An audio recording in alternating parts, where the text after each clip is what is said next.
Welcome to TYT. I'm Anna Kasparian. Joining me today is Nomiki Konst. Hello.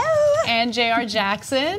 What's up, guys? This is the first time for us. Yeah, it is. It is. Crazy. First time we've done the show together. Is it really? Yeah, it is. Because every time she comes in, something happens and I'm not in. Yeah. I'm the replacement Anna. It's like two ethnic women to fill that slot. I know, it's Never funny. Can live up to it though. Oh, so. Get out of here. By the way, I'm gonna clear something up on air, which I probably should have done off air. But so I know your name's Nomiki, but people call you Nomi. Yes. You're okay with that? I'm totally fine with that. Okay, just it's making much easier. Okay, making sure. All right, cool. I like Nomiki though. Can I call you Nomiki? You can call me that. Okay. I'm okay with it. There was a point in when I was in senior year, I was like, everyone's gonna call me by my real name because they invented the name Nomi, and it was just I was done after that. It was never going away. Yep. Always Nomi. I didn't come up with it. Totally fine now. But you're okay with it now? I'm cool with it now. Got it. Got it. All right. Yeah. It's a cardinal rule to give yourself a nickname. So by the way, don't do it. So it's good that someone else gave it. Yeah, my nickname in 5th grade was Mickey. I'm really happy with Nomi. Nomi's good. Nomi's good. I like it. All right, guys. We have so many updates for you guys, including the GOP plan to cut taxes. They call it tax reform, but so far it doesn't seem like tax reform. So we'll get into some updates on that. And then later on in the show, we will also discuss Representative Scalise and his return to Capitol Hill. He has made it appears to be a full recovery. He's still going to physical therapy, but some good news on that front as well. So it's not all doom and gloom, but there's some stuff that you should be skeptical of. So we'll get to everything in just a minute. And remember, use the hashtag TYT Live to tweet to us during the show. We will read some of your tweets when we come back from our breaks. So you guys ready? Ready. Let's do it. All right. Health and Human Services Secretary Tom Price has just announced that he plans on paying for the charter flights that he took on American taxpayers' dime. And of course, this is following a huge investigation that showed that he racked up hundreds of thousands of dollars in these flights where he traveled to various locations for official business, but on some of those trips, he also went there for personal reasons as well. And so understandably, as someone who considered himself, a fiscal hawk, a real fiscal conservative, he did get quite a bit of criticism and heat for the fact that he was taking these private jets, when in reality, he could have just taken trains or commercial flights and saved US taxpayers a considerable amount of money. Now, Tom Price's official statement in regard to this was that the taxpayers won't pay a dime for my seat on those planes. The announcement follows a political investigation finding that Price had taken at least 26 charter flights costing more than $400,000 since May. Now, there are some predicting that he won't pay that full cost. I'm predicting that he's hoping that this will kind of go away and maybe he won't pay anything. But that's just my speculation, so I want to be clear about that.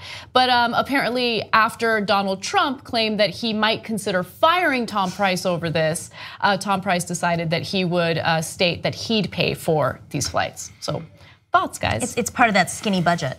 Yeah, skinny budget, $400,000 for charter flights. I think this is, listen, I mean, we don't need any more evidence, and I feel like we're just speaking to our own audience, but at a time when they're talking about the budget, when they're talking about tax cuts, it just doesn't look good, and I think that's why Donald Trump threw him under the bus. But the reality is Politico gonna follow up? Are people gonna be paying attention to whether or not he reimbursed that money? Does anybody know if Donald Trump ever gave money to the veterans like he said he would? This is part of their game, and it distracts away from the real stuff, which is this budget talk, and also paying attention to the Democrats, frankly. I think there's two sides of this. We have to pay attention to the real stuff happening, and when there's an Instagram photo of Stephen Mnuchin's wife, hashtag Hermes, hashtag Louis Vuitton, that's a great piece that reinforced that this is a corporatocracy, and it's the 1% that's ruling Donald Trump's cabinet right now. It's the swamp, right? It's the same swamp that Trump claimed that he would drain in DC, and he's done the exact opposite. But I do want to just quickly mention that you're right, it certainly doesn't look good when Republicans are pushing for tax cuts, which of course would benefit the wealthy more than anyone else. But I also think that, Trump likes to bully people that don't accomplish his legislative goals. And during his Boy Scouts Jamboree speech, Trump said that, he jokingly said that he would fire Tom Price if he didn't do what was needed to pass the healthcare reform, right. The repeal and replace of the Affordable Care Act. So I think it has maybe something to do with the flights, but in the grand scheme of things, Trump doesn't strike me as someone who really cares about something like that. I think he's just bitter that they lost again when it comes to the healthcare issue. And actually, neither does Tom Price care about the real issue behind it. So when you see statements of regret or concern or apologies for what they've done and what they're gonna do to I guess, repay their debts, in this case directly, you have to see what their wording is, because you wonder if they've actually learned the lesson. Again, I've said this before, I have a 5-year-old kid, and in TK last year, when there's a conflict, the teacher said, okay, if you apologize for something, what are you apologizing for? Do you know what you did to the person, and how are you gonna fix it to make sure it doesn't happen again? None of that stuff is ever addressed in these statements by grown-ass men who are in positions of power. So all of my political career, he says, in this part of his statement, I fought for the taxpayers. It's clear to me that in this case, I was not sensitive enough to my concern for the taxpayers. So Tom, did you forget as you were sitting on the plane with your staff and you were doing the whole thing on the private jet, did you go, I remember back in, was it 08, 06, when he was on shows talking about how he hates the outrageous spending by these Democrats.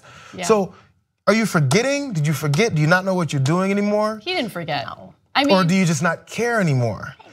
So of course, so you have to address that, and so you overlook it. So you don't say, well, I'm gonna go back and think about where I've come from and what I'm gonna do to remedy this situation, not just pay it off. Because again, we don't know if that's gonna happen. But what are you gonna do? How do we trust you again? Is the point? Right. Look, I don't believe a single member of Congress is a so-called fiscal conservative, right? And by the way, this criticism extends to Democrats as well, because if you're genuinely concerned about, balancing the budget and running the government in a responsible economic way, then you wouldn't continuously support massive increases of funding toward the Defense Department so private contractors can get rich, right? And so, look, this $400,000 is shady, and Tom Price deserves the criticism he's getting, especially considering the fact that he's a massive hypocrite when it comes to this issue. But in the grand scheme of things, I mean, the biggest amount of waste is not on entitlement programs. It's not on the Affordable Care Act and helping expand Medicaid. It's really when we put money into the military. So the Defense Department can spend $28 million on forest camo gear for Afghan soldiers when they're in a place where only 2% of their land is covered by forest, right? Absolutely. Like that's the kind of shit that we shouldn't be spending our money on, okay? If you're a real fiscal conservative, you'd point to that, but they continuously increase the money toward the Pentagon, and it's crazy. Our government is essentially a money funneling machine for contractors and consultants. The political parties are money funneling machines for the consultants, and contractors make all the money out of our budget. And these are the same people, let's not forget, these are the same people who put out those, and they go on like Fox Business and they talk about, oh my God, the US government spent $40,000 on researching shrimp on treadmills. I mean, that was literally in one of their reports. They find these little things, that's their strategy. Look at all this waste over here, but ignore the waste over here. Right, I love that you brought up scientific studies and the government subsidizing or helping pay for some of those studies, because they'll look at something like that, which has a purpose. On its face, a study like that might seem ridiculous, but it's usually basic science studies that help us understand the world around us and help in researching bigger things that actually do benefit society. Anyway, look, Republicans have been, trying to defund scientific programs for a long time. And at the same time, they'll go ahead and they'll increase funding for things that we don't need, which is a bloated defense budget that only benefits private contractors. So look, I'm glad Tom Price is getting called out. I'm glad that the criticism is working to some extent.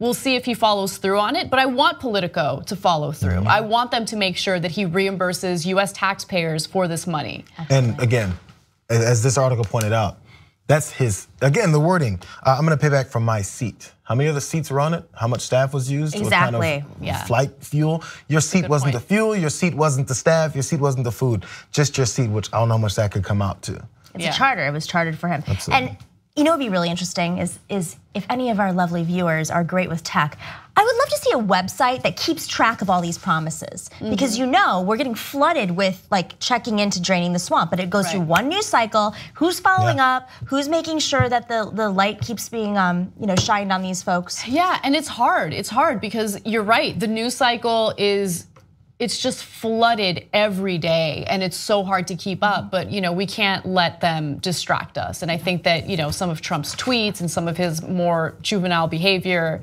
is done intentionally to distract us. So stay focused. All right, let's move on to updates in Puerto Rico.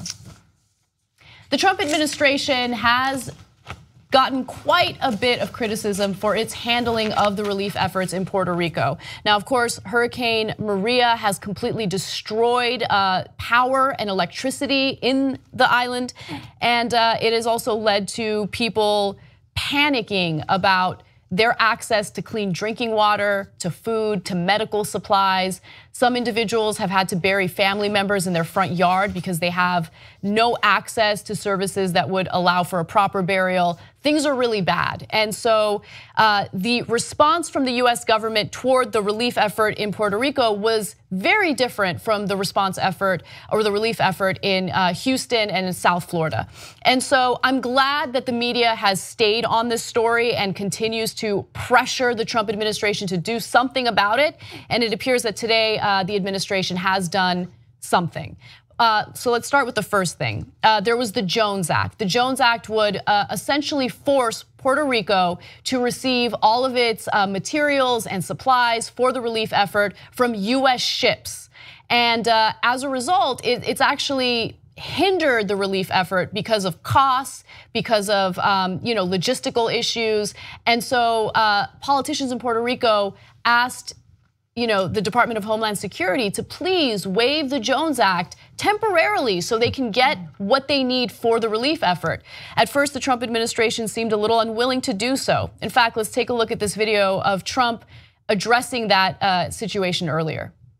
Well, we're thinking about that, but we have a lot of shippers and a lot of people people that work in the shipping industry that don't want the Jones Act lifted, and we have a lot of ships out there right now.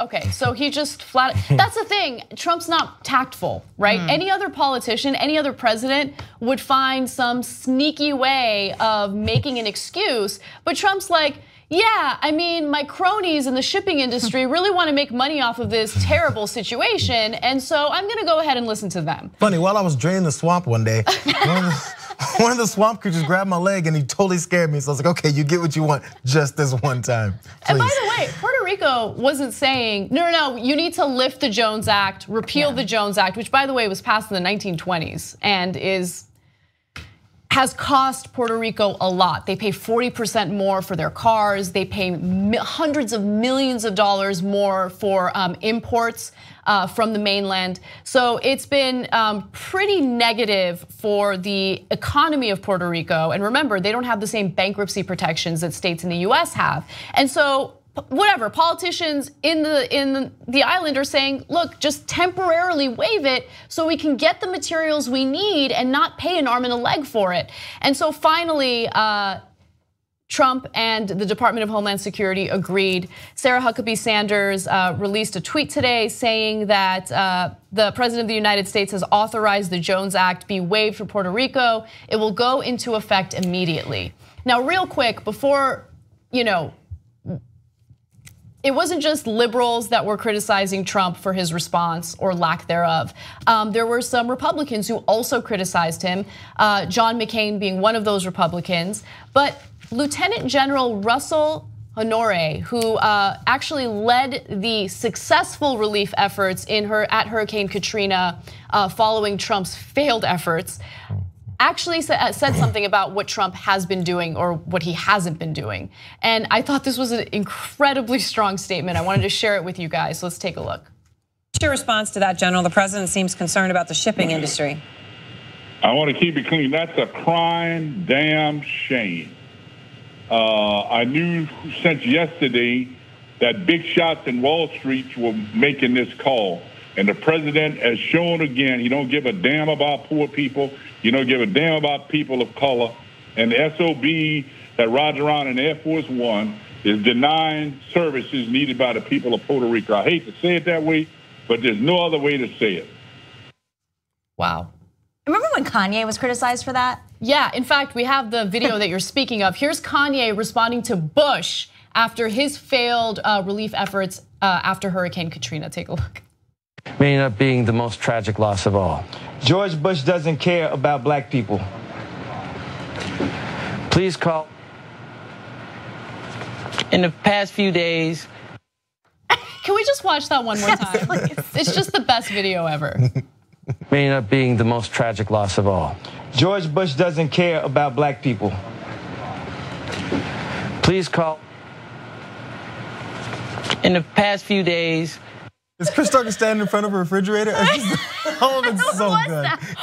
Every small aspect of that is perfect. Mike Myers, like it took a while to sink in.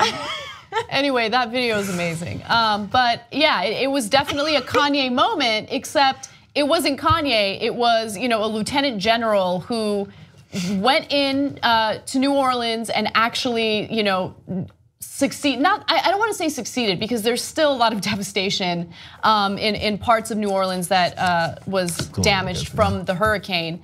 But he actually did manage to succeed in some things, whereas Bush had very little response. And so it's interesting to hear from him now and hear what he has to say about another Republican president and his initial failure to really robustly address what's going on in Puerto Rico. This always leads to other aspects of why people are concerned about things, like the way that Donald Trump took a couple days, or at least seemed a bit detached from his visit, even down after Irma hit, right? Or then when W flew over and just looked out his window, it was that very now infamous picture. So what people generally need is not for the photo op opportunity, which Trump eventually did when he was carrying supplies into the back of a pickup truck because he's helping so much, but just you can go and see what people are actually experiencing. People said the mayor of one of the cities in Puerto Rico is living in the same conditions that her citizens are. So she's understanding what they're going through. So when she talks to people about what's happening, she's not hearing it because someone told us, because she's living it. And so she understands the level of devastation. So when a guy goes to visit, the reason you go visit is so you don't only care about the shipping guys in your swamp, but you care about the people that are there because you're like, man, I didn't know people were living like this. But you don't choose to go there because, ugh. And so now we can make these assumptions about how you feel about people of color because you haven't given yourself a chance to actually care about them. You care about the people that you're closest to. We just know how that's how human nature is. And people don't care about gay people until they're in their family. Like, oh, I have a gay cousin now, so now I care about his rights. Sorry. No, you're absolutely right. And we had signs of this during his campaign. This is a man who, instead of working the Iowa caucus, which he lost, he swooped in on his jet, was outside of the caucus, gave a speech and wanted everybody to come to him. So he has a history of not getting down on the ground with folks. As like he's a germaphobe, but he doesn't like people. And when you're a politician who doesn't like people, it's these moments that really cost you the presidency. I mean, that was the turning point for George W. Bush. Oh, girl, I hope it costs him the presidency, right? Because I think it's taken a very long time for some of his voters, and I'm not talking about his base. His base is still pretty loyal to him. I'm talking about people who are like, I really don't want to vote for Hillary Clinton, so I'm gonna vote for the other guy, right? So people who voted for him are now kind of thinking, wait, does he care about me? Because after he got elected, his response to criticisms over why he hasn't filled his cabinet with, average Americans was, I don't want poor people working for me. Right. I mean, what does that say to you as an American who voted for him out of, economic desperation? And so I think this is another example of that. But, I think you also have to consider, and this is just me playing devil's advocate, that a president going to, the storm-stricken parts of the country is also a little bit of a logistical nightmare, right? And so there have been politicians in Texas, in Florida. I haven't really heard about it in Puerto Rico, but in other states that have been devastated by hurricanes that have said, look, actually having the president here would be a nightmare. Right. So we're glad that he's not coming, right? And so that's the other side of it that I wanna make sure that we represent. Sure. Real quick, here are the other relief efforts that have just been announced. Let's go to graphic 4. The more robust approach includes the deployment of the USNS Comfort, a hospital ship that has responded to other natural disasters. There are about 5,000 active duty US service members and National Guardsmen on duty assisting in Puerto Rico. FEMA has also released details about the amount of aid provided to the islands thus far, including 4 million meals, 6 million liters of water, 70,000 tarps, and 15,000 rolls of roof sheeting. The agency has said that the federal personnel are aggressively working 24 hours, 7 days a week to restore power, communications, and port access. So the military is now heavily involved, and it seems as though the relief efforts are taken much more seriously. And so that's good news all around, and hopefully, people get the materials that they need, including fuel, gas, water. Fuel and gas is the same thing, I acknowledge that. Medical supplies. It's good to hear that there's at least somewhat of a positive update to this. Let's not forget though, in Trump's budget, they want to cut FEMA. Of course they do. Of course they do. Your neighborhood might be next. I mean, most likely it will be next because look what's happening in the South right now. Everywhere. Yeah. All right, we got to take a break. Let's do that, and when we come back, some updates on the tax proposals from the GOP. Will the wealthy get tax cuts? Some are saying no. We'll give you the facts.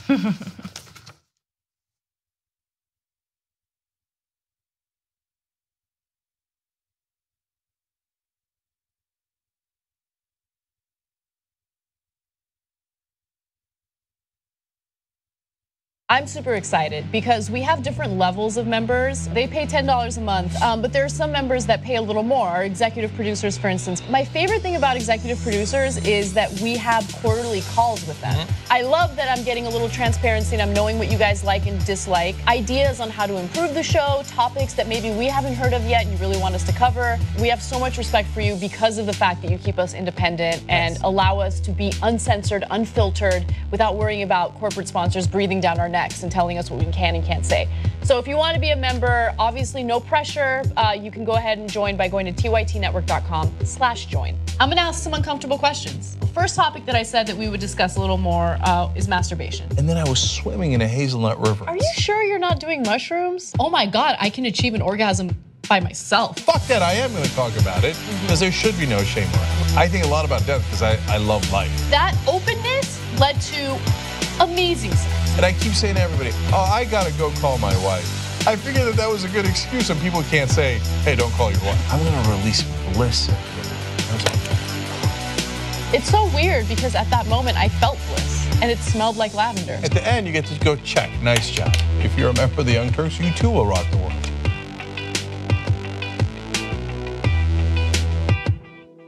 I've been honest with him, like, yeah, I was upset with you and I shouldn't have done it, but instead I was like, I'm just trying to protect my engagement ring.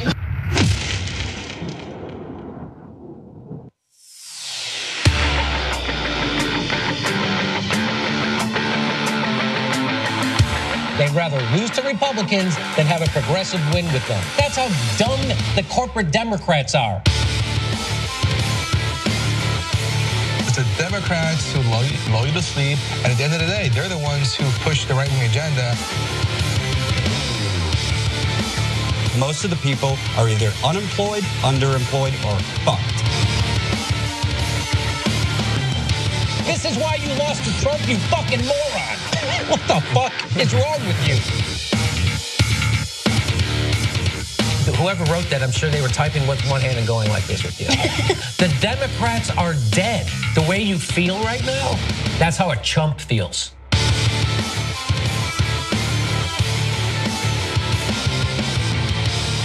Do not freak out.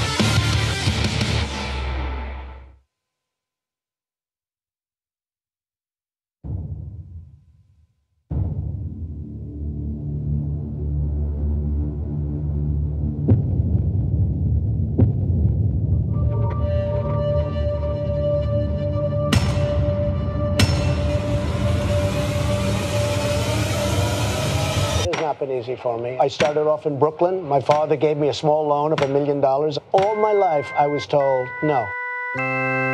You said I had small hands. They're not small. I never heard that one before.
It's a greasy little chicken shack, I sold in my mind. They keep the party going till the morning light. It's a rockabilly roadhouse.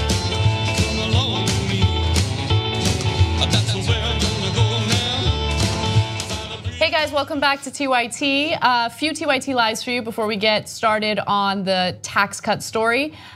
First, JR mentioned a tweet by who? I gotta get back to it. Corinne Ryan. Okay, so Corinne Ryan wanted to know what the 222 means. So it's basically the Armenian version of knock on wood, right? Okay. But when you say 222, it means you're like spitting. We do the same thing. Yeah. Okay. Okay. It's like, yeah. And the baby is like, if there's do you have the baby thing where if you have a very cute baby, it's also to prevent jealousy? Well, it's a very strange thing. What you do with that is you put like an evil eye on the baby. The green, not the green, the blue evil eye, and that's it. Look at you. Do I have mine on? I usually do. Especially if I go on TV, because you never know. So I'm not, it's funny. I thought that was like a Greek thing, right? It's a lot of different, I'm not wearing it. A lot of different countries believe in the evil eye thing. Yeah. On my wedding day, one of my bridesmaids pinned the evil eye on my garter belt. Yeah. Anyway. Something blue. Something blue, yeah, exactly. The evil eye. All right, so Edward says, they are keeping track of politicians' promises. PolitiFact has Republicans lying 3 times more often than Democrats. Republicans deny that though, LOL. Yeah, I know, that's true. That's fake news. Yeah. PolitiFact. PolitiFact is great. It really is. Yeah, they're all over a lot of things. And then also Claire says, I thought I couldn't love Nomiki Konst more, but then she wears a Corbyn t-shirt. Dang. I just came from, I was in Brighton for the Labor Conference, just got in yesterday. We'll talk about that more tomorrow with some reporting on TYT Politics. Stay tuned. All the interviews are going up. Got to give a shout out to TYT Politics. All right. There was an update from what we did mention, the Dow, he did, or he or she, tweeted that Price, this is a Hill article, Tom Price, is apparently going to pay $52,000 of the estimated $400,000 of the travel costs. Oh, just that. Okay, so like makes that in an hour, or did make that in an hour. That's insane. All Made right. it during that flight, one of the flights. Really. So a representative for Tom Price indicates that he will only pay $52,000 of the $400,000 that he has racked up from the private jet travel, which is unsurprising. I think we hit the nail on the head when we just suspected that he wouldn't pay the full amount. I, to be fair, didn't think he was going to pay any of it. An eighth of it, about just over an eighth of the cost. And who's the charter company? Like which one of their cronies? Yeah. There's kickbacks everywhere. You gotta look. It circulates. That's a good point. All right, let's get to tax cuts. Gary Cohn, who is, of course, Donald Trump's economic advisor and also the National Economic Council director, is now making his rounds in the media supporting tax cuts. He claims tax cuts for the middle class, but if you read the proposal as it is so far, it's tax cuts for pretty much everyone except for the lowest earners in America, who at the moment pay 10% in taxes, but would end up paying 12% in taxes should this proposal get passed by Congress.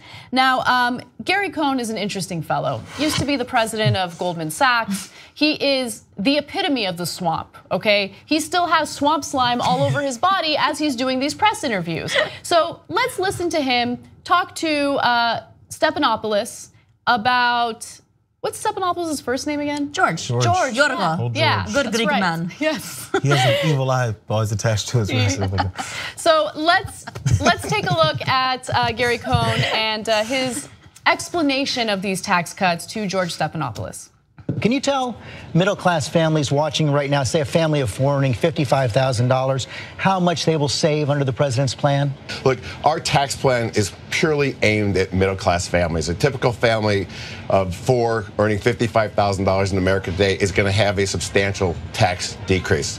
Here in the state of New York, the top tax official here in the city of New York says that nearly half of the middle-class families earning between $50,000 and $75,000 are actually going to get a tax increase here in New York City because you eliminate the deduction of state and local taxes. Well, George, if you look at the reality of the country as a whole, less than 25% of the families in America itemize. So we're solving for the country as a whole. So only the people that itemize today, which are less than 25% of the families in America today, itemize. So they're the only ones that are actually taking a deduction for their state and local taxes. We're solving for the greater good of the country. But what you have to look at is you have to look at what we did in its entirety. You have to look at this plan in its entirety. And if I'm hearing you correctly, you can't guarantee that no middle-class family will get a tax increase. There will be middle-class families who get a tax increase under your plan, correct? George, there's an exception to every rule. So that's a yes. So look, I can't guarantee anything. You can always find a unique family somewhere. Okay, so as I mentioned on yesterday's show when we initially covered this tax proposal, there are so many details that still need to be sussed out. So that includes what they plan on doing with corporate tax loopholes. Which corporate tax loopholes are they going to do away with? But in regard to middle class families and the question of whether or not some middle class families would end up paying more in taxes, there is a huge possibility that that will happen. So just to give you the numbers, when it comes to the total percentage of Americans who do deduct state and local taxes, it's about 30% of Americans, 29.3% to be absolutely specific. That's according to the Tax Policy Center. Now, that includes rich people and middle class families as well, to be fair. But you also have to keep in mind that the states that tend to have higher state taxes are usually blue states, right? So California is at the top of that list. Oregon is also at the top of that list. And so these are individuals who do deduct, when they file for their taxes because it does make a difference. And so if they get rid of that, okay, you want to get rid of that deduction. What are you going to do when it comes to these corporations? Because you haven't been specific about that. You haven't been specific about what you would do to the the richest people and how they take advantage of these loopholes. Now, another thing that I wanted to quickly mention is that, Cohn claims, no, it's not a tax cut for the wealthy, except it is. And I'll tell you why. So let's go to graphic 8.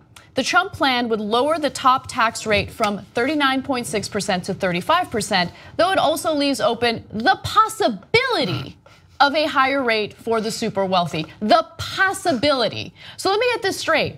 Oh, we're gonna leave it up to Congress, which is as corrupt as it could possibly be with the legalized bribery we have in the country. We're gonna leave it up to them, and they could possibly add one more bracket for the highest income earners in the country. No, that's not gonna happen. I'm not even being pessimistic, I'm being realistic. The we all know Republican what the Congress truth is. won't try and won't go for this extra super high tax rate that'll affect most of them and their families, no.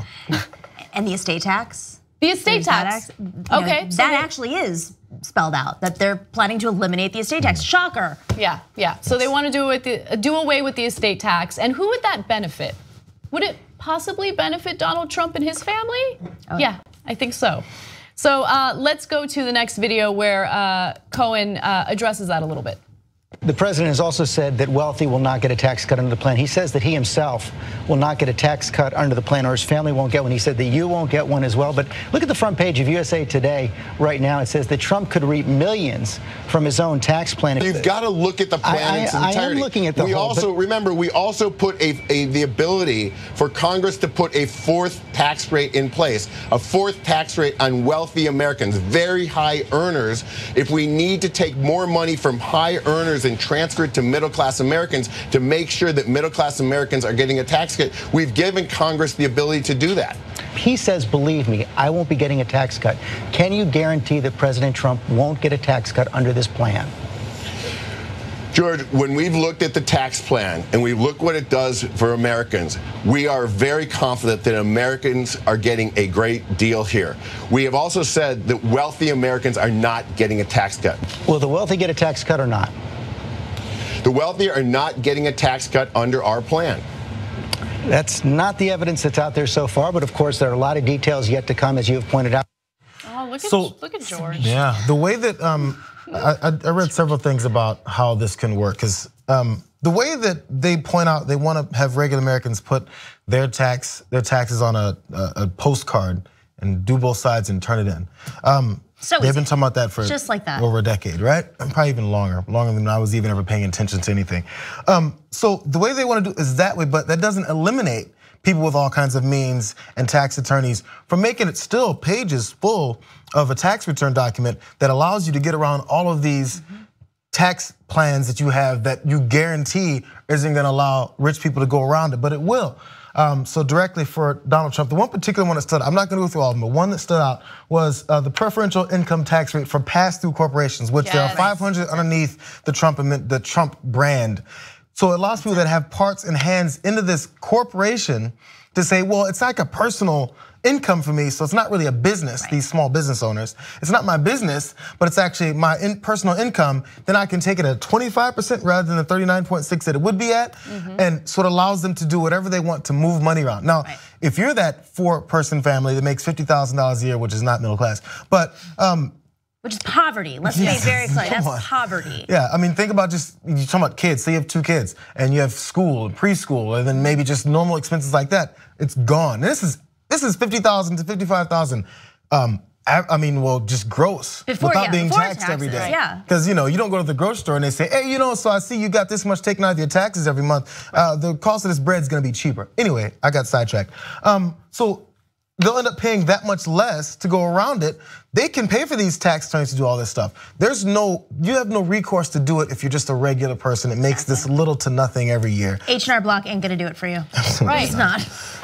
Look, based on the proposal, and they're very specific when it comes to the cuts. Like that's the one thing that they are specific on. So they do plan on, as you mentioned, Nomiki, getting rid of the estate tax. That is a tax cut. They have limited the number of tax brackets in their proposal where there's only 3. And so what do you think happens to the highest earners? Their taxes come down. It's flat out what's going on. It's right in front of us, right? And he has the audacity to go on television and pretend as though, no, me and my cronies don't stand to earn anything from this or gain anything from this, please. Because let's keep it real, you know what it is? It's a pain in the ass to look through all this and look at the details of how it all works.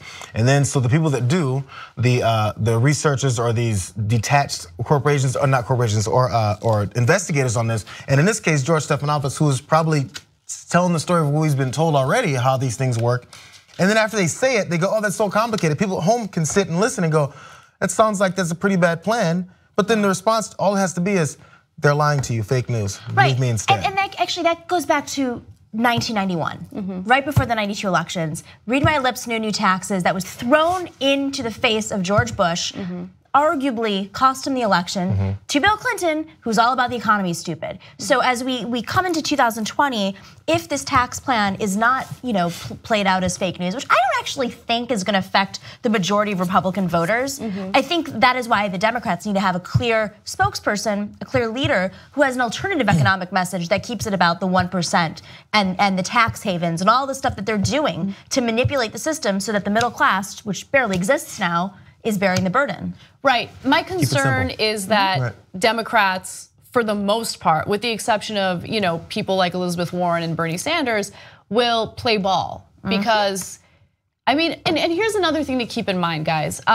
It's Democrats in office are not poor, right? Like they're making some pretty good money. And so they also stand to benefit from tax cuts.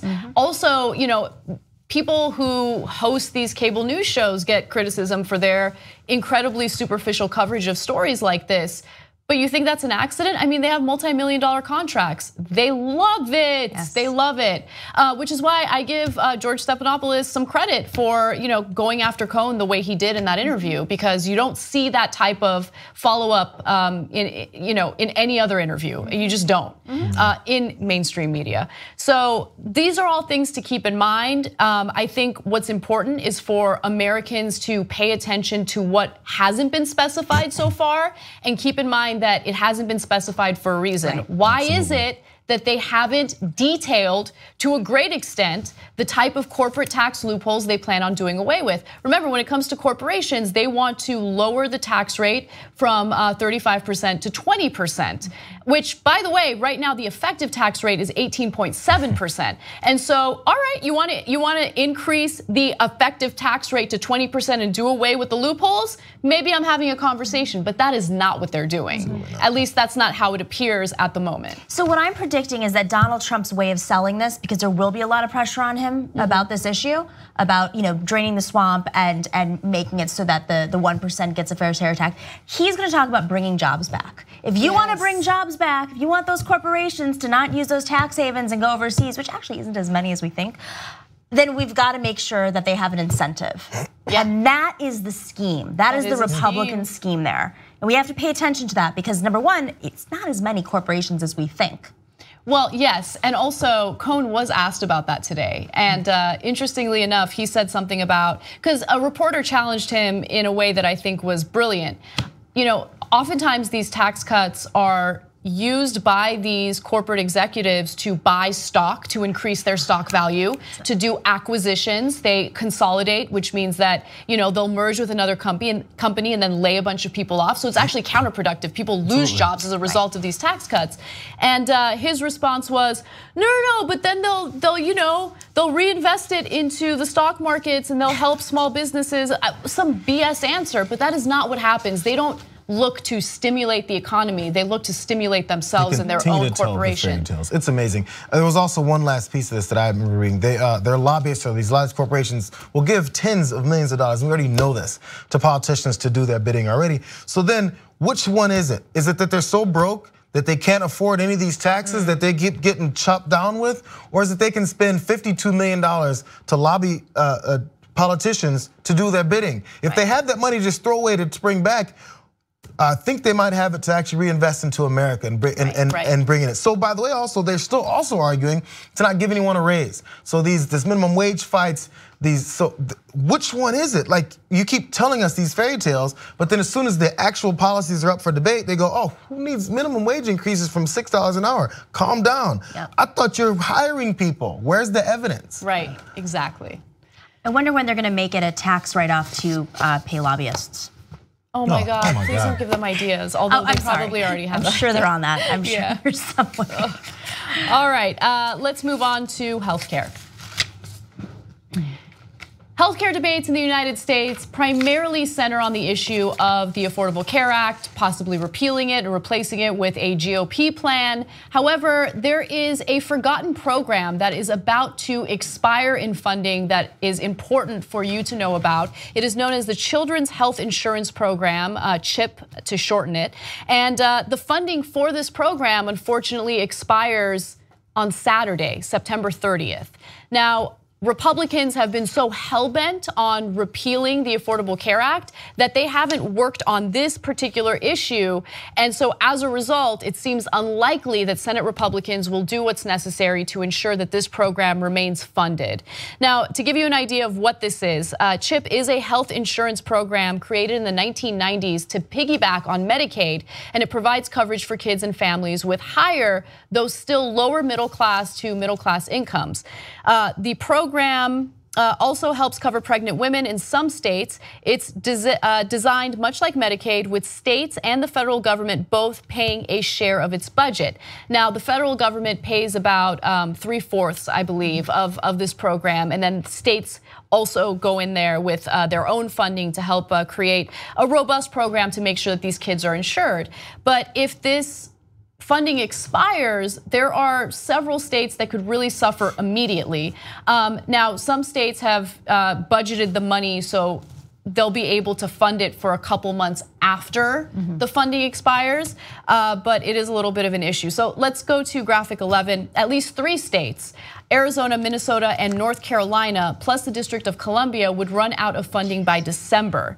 So they have a couple of months left in terms of money that they've budgeted for their program. However, Arizona appears to be in the most dire situation. Minnesota is in the most dire situation. They will run out of money immediately. So it's a block grant that gets renewed every 2 years, I believe. And so they can budget it out through those 2 years however they want. And some states obviously budgeted so it would last a little longer. Minnesota is not the case. So this is an important program, and there were Republicans and Democrats in the House that took some action to make sure that this remains funded. However, the Senate seems unlikely to do anything about it. Again, this goes to, so the fight is now about how it's going to be, I guess, funded, approached, how they can put this on the floor there's been other, I think there was an amendment or at least a bill put forward, but they're worried about it now being taken down with all these extra amendments that could come from anywhere, honestly. And again, a lot of people don't know that's how it works as well too. Things get tossed on the bills all the time that have nothing to do with it. We've mentioned it, but you forget. It's the normal daily approach to how they do business there. And many people are afraid to put things up like this that may actually solve this problem because it's gonna cause other problems. So it comes back to messaging. So if you message this as, oh, this is a pro-life party, where's the life of these children? When does it come into play for you? Do you care? Call them people out by name and say they're champions of life. This kid's about to die. And that's you champion for exactly this kid? You have the Christian Coalition who came in the early 80s, advocated on a moral economy, which of course benefited the 1%, and you have the most vulnerable. The most vulnerable people, whether it's disabled people coming into Congress and advocating to save ACA while they're being, pulled away by security. What are the kids going to show up? Kids who are attached to respirators? This is what it's come to. And also keep in mind that yes, there are kids who might be stricken with a serious illness, but then there's also the need for preventative care to prevent a serious illness among kids. Look, I didn't know it at the time because I was a kid, but I'm an example of someone who benefited from this program. In California, it was called Healthy Families. I don't know if they've renamed it since, but we grew up poor, right? Like my family, like my dad was in severe debt. He lost his job when my brother was born. We could not afford health care. And so because of Healthy Families, I was able to visit the doctor when I needed to see a doctor. I was able to get, dental It's as simple as what if you had asthma, cleanings. Yeah, exactly. So I was healthy, luckily, but there are kids who have all sorts of serious illnesses who need this program, and to know that it's gonna be snatched away from them because, Senate Republicans were so hell-bent on the Affordable Care Act, they didn't really care too much about this issue. It's just so maddening. It's so maddening. That's why we need Medicare for all. I mean, this just further proves that point, because even with single payer is the way, even under the other Democrats' proposals that are out there that they're using to compete, it still doesn't protect from things like this. Because, okay, so you want to push forward another program, Chris Murphy, then what are you gonna do when the Republicans come out and go after this program? So when you have Medicare for all, Republicans can't play these little games where they pick and choose a program to go and champion against and attach it to another bill or detach it from a bill. That's why Medicare for all works. And it prevents people from being on other forms of government assistance, frankly. Yeah. When you're protecting every single aspect of insurance, you're protecting like the most vulnerable from being on other programs. Absolutely. So Senators Orrin Hatch and Ron Wyden. So Orrin Hatch, obviously Republican, Ron Wyden, a Democrat, announced an outline of a deal to keep this program funded. They announced this several weeks ago, but to JR's point, there's some fear to propose something similar to this on the Senate floor because of amendments, because lawmakers want to tack on other things that would actually be negative for the very same people who would benefit from this program.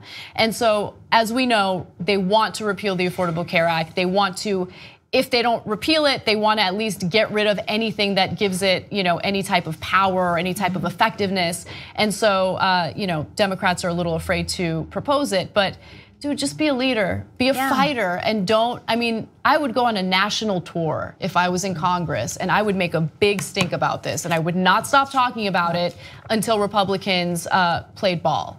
And that's what Republicans would do. They're incredibly strong when it comes to campaigning and getting what they want. They're good at, being the bullies in some ways. And unfortunately, I don't see the same behavior on the Democrat side. Take the more high ground. This is for life.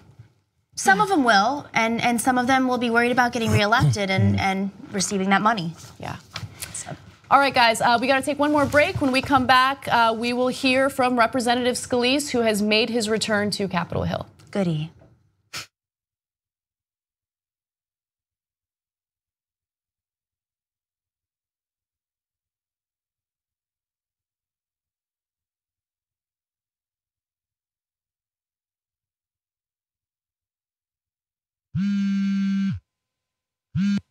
Hey, what's up? Aaron, what do you like better, the rabies or the rabies? Today is truly a historic day with the Supreme Court decision that makes same-sex marriage legal nationwide. So this is one of those days in American history, it doesn't come along that often, where we have expanded the circle of liberty. Look, all we try to do on this show, okay, is to give you perspectives, right? So you can get a better understanding. We need to change our mentality and understand why these people are trying to leave their own countries and everything that they've known, everything that they've built. Yeah. It's not to come here and harm you. Anytime you force someone, like they did in Arizona, to carry their paperwork, it's to remind them every day that they do not belong in your society. Now that is the sound of fascism beginning here in America. Doesn't that scare you? Don't you see history repeating itself? That xenophobia and faux populism to get people worked up to attack outsiders. That is violent rhetoric, and your violent rhetoric translates to violent actions. If you don't get that, well, you're either in denial or you know it's true and you just don't want to admit it. What's the message we're sending to the rest of the world? I mean, give us your poor, you're tired, and we will greatly mistreat them under horrible conditions where some of them will die. That's not what the Statue of Liberty says. If you asked me to come up with something insulting to Latinos, I couldn't have done anything like this. I wouldn't have thought to insult their grandkids. 2/3 of the people shot when they're unarmed were blacks and Latinos. That means they were wrong. They're like, who cares? Shoot them, shoot them, shoot them, shoot them. Look, my dad was born in Syria. My dad could have stayed in Syria and he could have been a victim of all this, right? And the thought of the United States saying no to Syrian victims, I don't know, it makes me incredibly emotional and incredibly angry because I think it goes against what this country's about. The fighters, the warriors, the ones who go the extra mile, in this case literally, to provide for their family and to look for that American dream. And they shouldn't be forced to live in an American nightmare.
Welcome back to TYT. All right, a few housekeeping things that I have to do.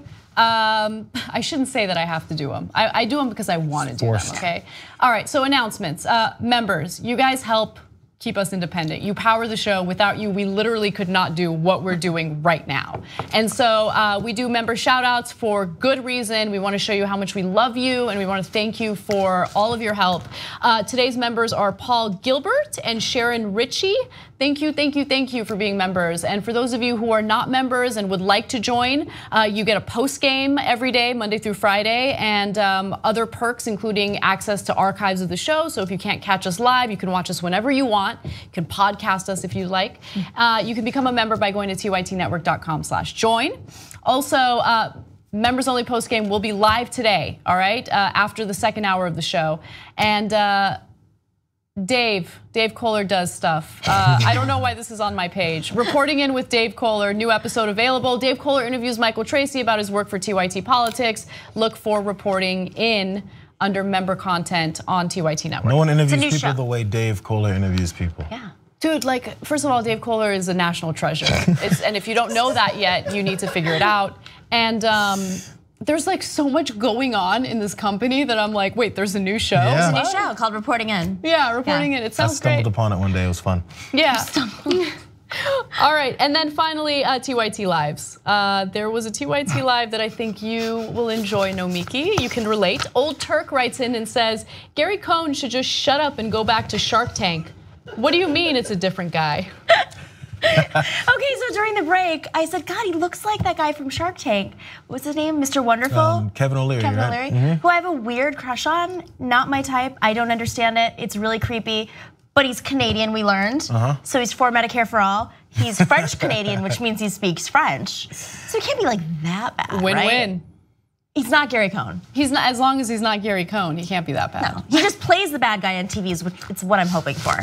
Weird crushes. I don't know who he is. I've never watched Shark Tank before. Probably I plan on investigating this guy and then sending you all kinds of bad things about him. It's gonna be a weird meme later, I know it. All right, let's move on to some other news stories.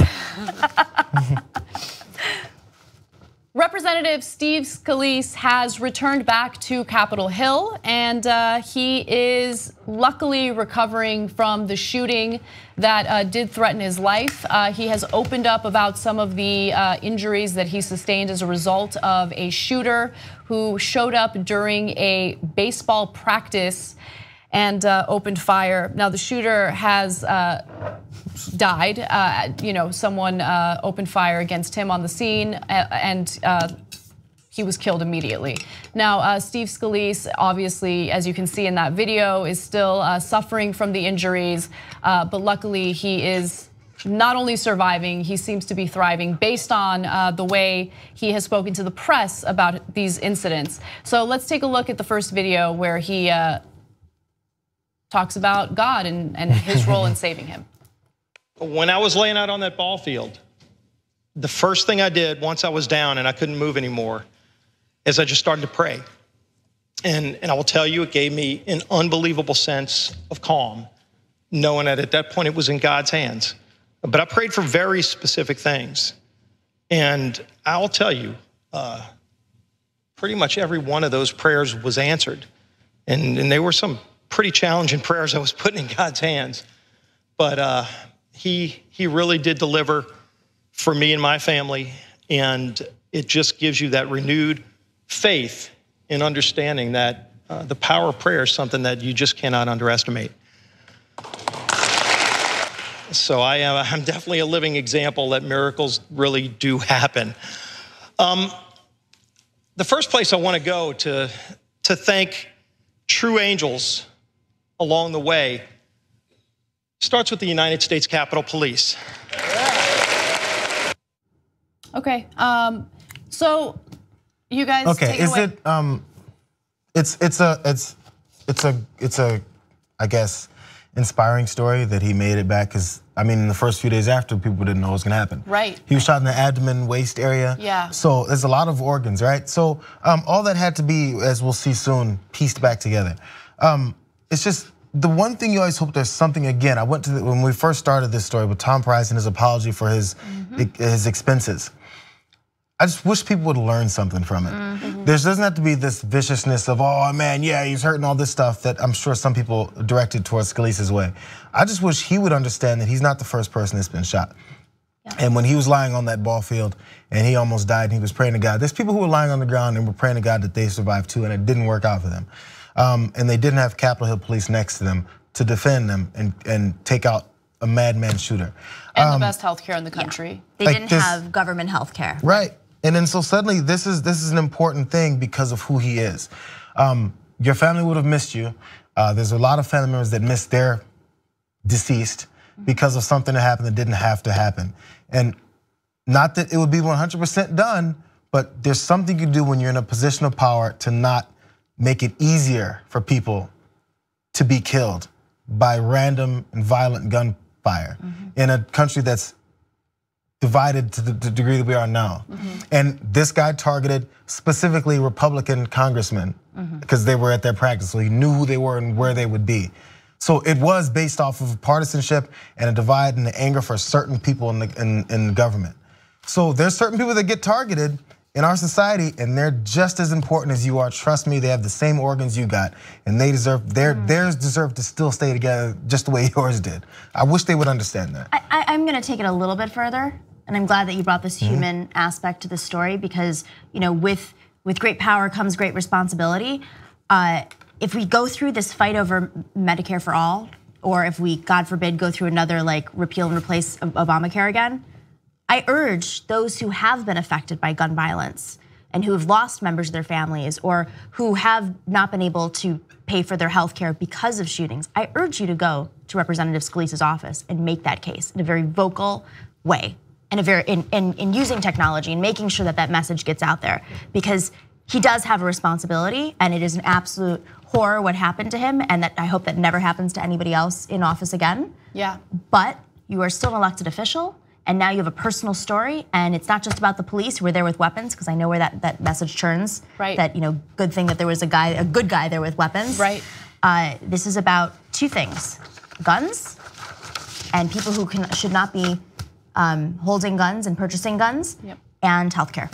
Yeah. So I agree to some extent on everything that you guys have said. Obviously there's the gun debate and.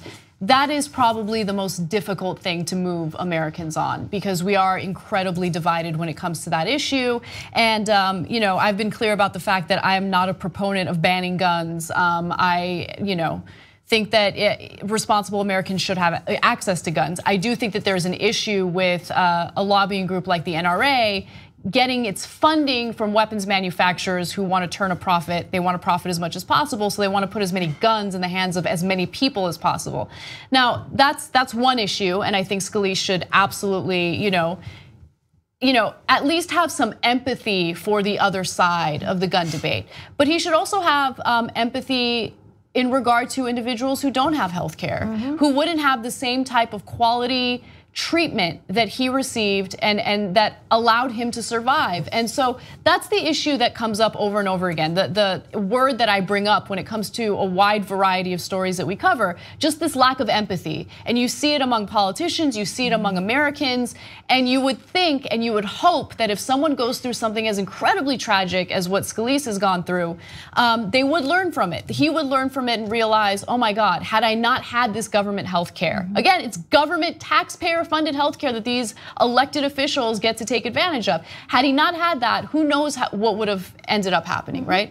And then the final thing is, rhetoric, because I think rhetoric does matter. We are divided, and the type of rhetoric that we're seeing among elected officials right now is unprecedented. And the fish rots from the head down. We have Donald Trump saying all sorts of incredibly disrespectful things during his campaign. Yeah, during his campaign, promoted violence, talking about punching people in the face. Reporters, right. And so, and by the way, violent rhetoric on both sides, it needs to stop. 100%, okay? Don't incite people to violence. Don't, needlessly overly demonize people to the point where someone who might be mentally unstable might take action against someone that you're talking about. Like, we need to really take a step back, cool our tempers for a second and think about how we can engage in political discourse in a civil way. And I think that's another thing that we can learn from this. So I'm glad he's making a recovery. We'll see if, it's been a learning experience for him. But he is happy to be back on Capitol Hill. seems to really love his job. We'll see what happens. I mean, I would love my job too if I were a congressman. Yeah. They don't get anything done. They get paid a lot, and they've got great health care. That's true. All right, guys, thanks for watching Hour 1. We're gonna take a quick break, and when we come back, Grace Baldridge joins us for Hour 2. Stick around.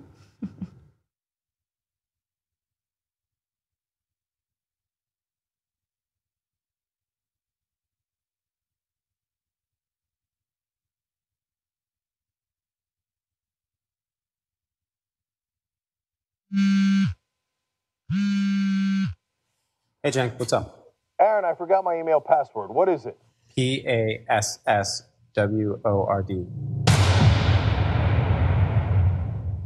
Hey, Dave. As you can probably see, Skype froze. Yes. Frozen crash. You know, I'm watching that documentary on the Vietnam War, and there was a TV journalist in the middle of some tiny little village in Vietnam doing live TV as the soldiers were burning the Vietnamese huts, and it didn't crash. And that was That's a good point. 1965, and he was in Vietnam.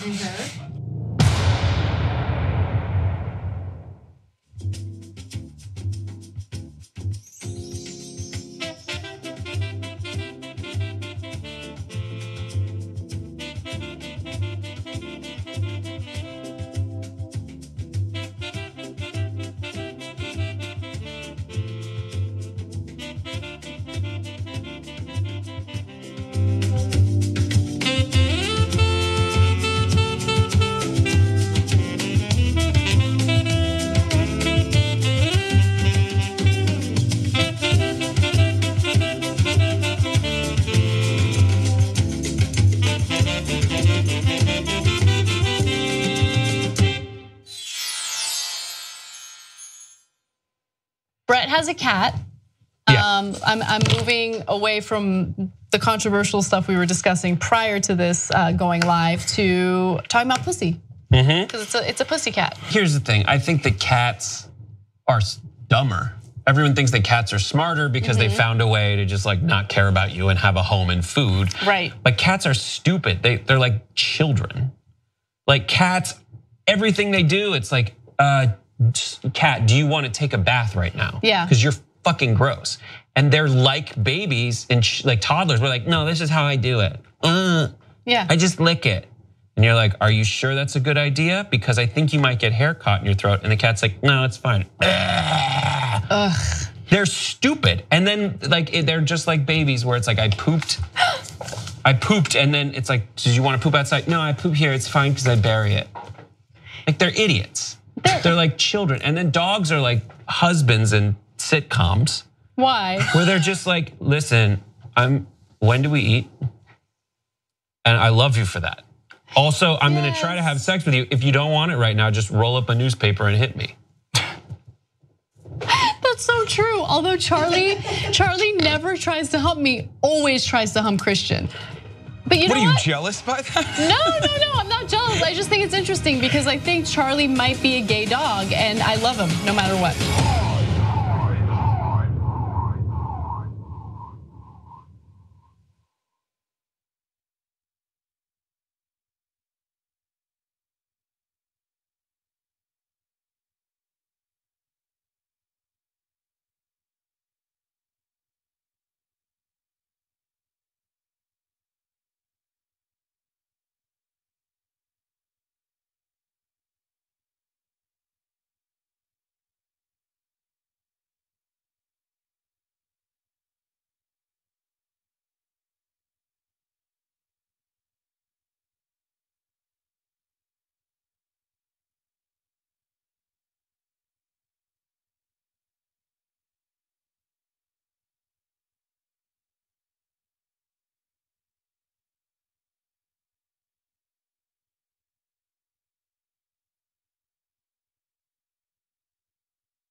Hey guys, welcome back. Hey everybody. Hello. Hey, look, there's a different panel now. Oh, finally Grace is back. Jeezy, crazy. Mister. Well, I was here yesterday. Oh, I wasn't. Yeah. Okay. I was at Disneyland buying the shirt I changed out of because it's not formal enough. Fair. Oh, We okay. both changed out actually of our casual wear to be on the show with everyone this evening. For our radio audience. This we is your changed. formal wear. Yeah, this is our, it's gonna be a bleak wedding, Anna, let me tell you. This is my formal wear. Yeah, I took the hat off. I put there's goo in the bathroom for your hair, but it just sometimes will be a chunk. So there is a giant chunk of purple goo hidden down in the roots of my hair on this side. Fun. It's creepy. Don't put your hand in there. It's You kind won't of an get it Easter back. egg for the viewers. I was thinking ahead of time, should I change out of my shirt? Because Grace is in a shirt. In that time, I'm glad I did because you changed out of that t-shirt into an actual button down, so it worked out. I didn't want to leave you hanging because you always look so nice. I know, Really? that's the yeah, you do. And it honestly, Thanks. like you make us So all nice. dress up and Oh, that sucks. I know, it's awful. By the way, when it comes to the should I dress fancy or casual debate, my favorite is John because John really wants to wear ties on the show, and I keep talking him out of it as much as possible. I think ties on our show just doesn't. It's weird. You should have a you rule don't see like them a lot. You don't see ties. you should have a rule like at those restaurants. I don't. You should have the rule like at those restaurants where if you show up in a tie, they cut it off, and then you hang it on the wall. You know what I'm talking about? Like I don't know where you saw go one to eat. in Arizona. Their names are like Fancy Spurs, John Hookers, and it's like no ties here. This is barbecue. And that's where they do it. You've never seen that? no, The I have comments not. will come in about that. I haven't saw it. Anyway, Why do you miss for John? those This of is the you post game, by the tuning way. Those of you tuning in to the radio version of this show on satellite, Brett Ehrlich joins me and Grace Baldridge joins me, and we have an awesome hour ahead for you. Real quick though, I do want to read a few TYT lives, two that I really loved. One was from Super Last Thing. Such a great name. So good. So good. So good. Not Jank, but this person has a great tweet. How pissed is that doctor and nurses that worked on him, meaning Representative Scalise, busted their asses and God sweeps up all the credit. Yeah, I mean, look, I caught that as well, and I didn't want to be like too critical about the whole religious thing because Scalise, talked about praying to God and how God delivered and it was a miracle.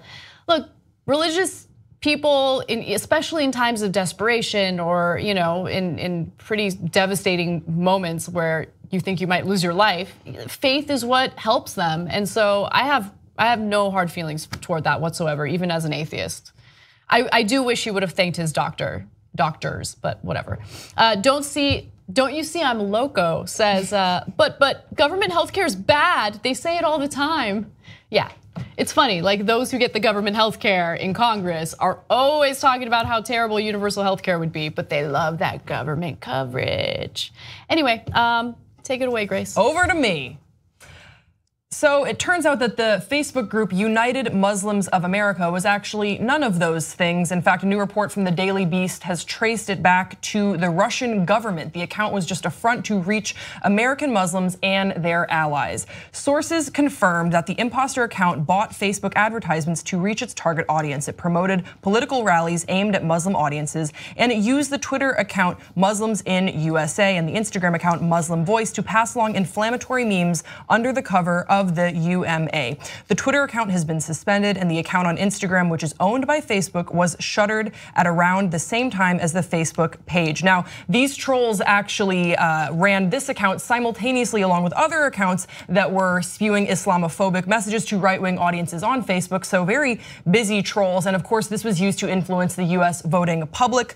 The Real UMA is a California-based nonprofit that promotes interfaith dialogue and political participation through its over 30 years old. It's currently non-functional. So that was sort of why some people believed that this Facebook group was credible, because you could look them up online and they had some sort of basis. In fact, they had even had organizational meetings, including Congressman Democrat Andre Carson, who spoke out about this, saying, unfortunately, it appears that the United Muslims of America is one of many organizations that was unfairly targeted by Russia in their attempt to influence the 2016 presidential election. This was a pretty sizable Facebook group as well. The Facebook group accumulated almost 300 300,000 Facebook followers, and all they did with this was to spew some fake news, which I don't want to perpetuate here, but it was all fake, it was all sort of bullshit. And now the conversation has turned a little bit to who should we be holding responsible? What is Facebook's culpability in this group being able to perpetuate these falsehoods? So 2 weeks ago, it refused to commit to an expanded public explanation, even as legislators investigating Russian interference in the election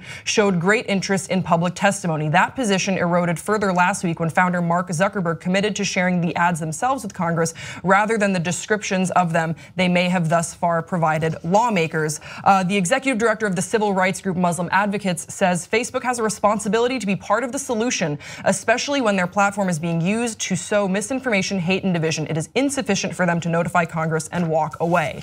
So there is a lot to break down here. Where do you guys fall in this conversation with Facebook's responsibility? Well, I want to elaborate a little further on, the sophistication of this page and the trolls behind it, because it's not as easy as finding a page that looks like a little suspicious and then shutting it down.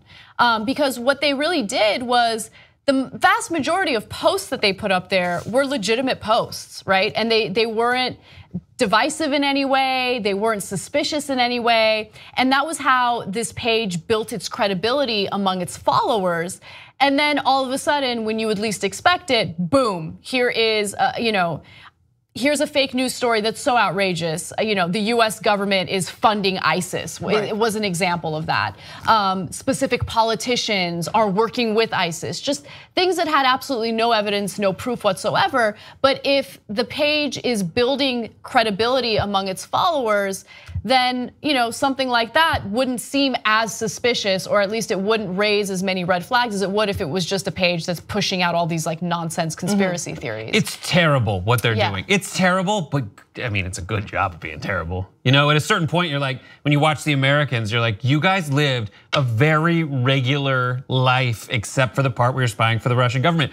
The amount of discipline it takes, the extra work, as you say, to set up all these things that make it seem real. Like, it is textbook spycraft on a digital textbook, essentially. It is all those things where you just make people get lulled into this sense. And it kind of makes you feel bad for like the basic ass names of all the organizations that happen in America. Like the United Muslim Front of people who are nice.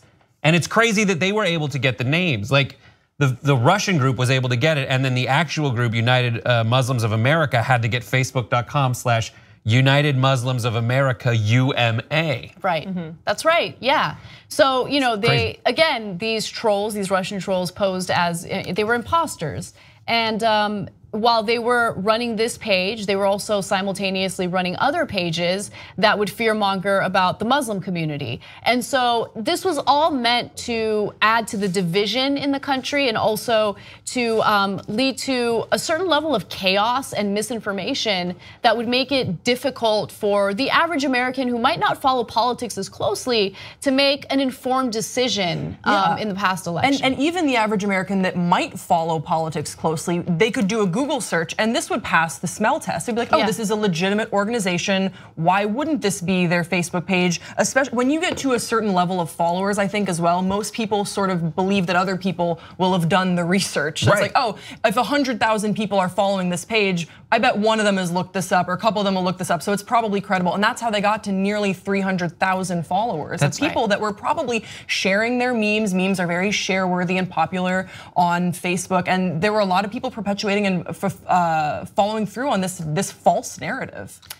Yeah, and I think another potential solution, and I think the solution needs to be comprehensive, meaning that there's a number of different factors to take into consideration. But one thing that I think we need to really consider is the way legitimate journalists do their jobs. And what I mean by that is there are stories that are incredibly complex, nuanced, and not black or white. And the way that the media covers certain stories is not nuanced, does not go into specific details, treats every story as if it's black or white. You're either on one team or the other team. And when you do that, and when you don't break it down with evidence and facts, well, that leads to an uninformed public, right? And the reason why I bring that up is because you need Americans to be as informed as possible. So when they do find themselves confronted with like ridiculous conspiracy theories, they're less prone to believe it. There's a reason why someone as maniacal and crazy as Alex Jones has a fan base, right? Like it blows my mind, but I mean, if you're being fed superficial, lackluster coverage of really complex issues, I think you're just more prone to falling for these crazy conspiracy theories. There's a temptation to just put a lot of luster on good reporting, and it flies in the face of a tradition of good reporting being quite non-lustrous. Being very bland, and everyone will say like, you know what you should watch is 60 Minutes. And you should absolutely watch 60 Minutes. It's some of the best investigative reporting.